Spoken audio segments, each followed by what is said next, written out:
I'm Stephanie, certified licensed speech-language pathologist, and I am here to help you feel confident in supporting your little through their speech and language journey. Don't forget to hit like and subscribe so that you don't miss any of these fun strategies. Let's talk about using puzzles to support language development. There are lots of different ways to use puzzles, and I'm going to go through a few different examples to help get you started with it. So this is one of my favorite Melissa and Doug puzzles with animals that my little is obsessed with. So where can we start with this? We have to remember that even though this is a puzzle, we don't have to use it as a puzzle. So when we are first starting, we can take the pieces out and only have the pieces around. So that is a single item.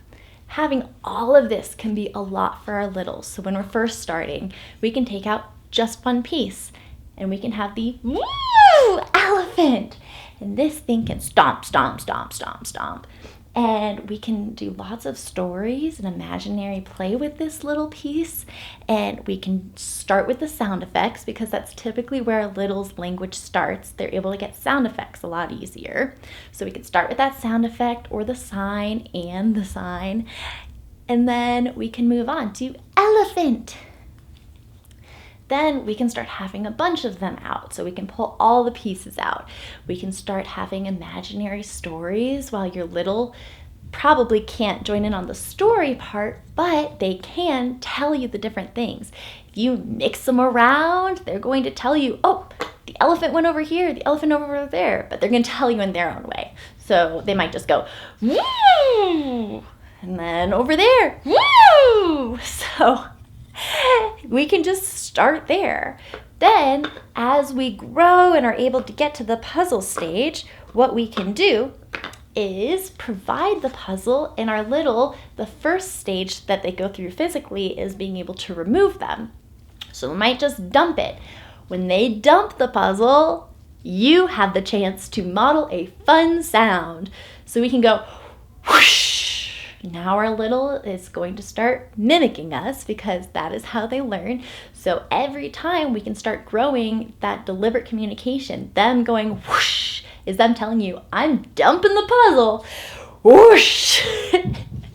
Then from there, they might start putting it in. Here's where it gets real fun, is that you can start sabotaging your little. That's when we dump it all and we only give them one piece. They put the piece in. Now what are they gonna do? They have to communicate with you in some way that they want another piece. So they can pick out which piece they want. So they might go, roar. Oh, they must want the lion. So they communicated with me, or they might just tap it. And then that gives you the chance to model. So they might just tap the giraffe, and then you go, giraffe. Oh, and then you grab the giraffe. Give it to them. However they communicate with you, start there, model what you're looking for, and keep going. But sabotage is a really fun way to keep going with those puzzles. Then you can do the same thing when you're taking them out. They can pick it out. You can ask for them. Ooh, can I have the zebra, please? Zebra, please. And then they can pick out the zebra. So that's just a few fun ways of using puzzles to build that language. There are lots more ideas. Let me know in the comment section if you can think of any more. I'll talk to you later.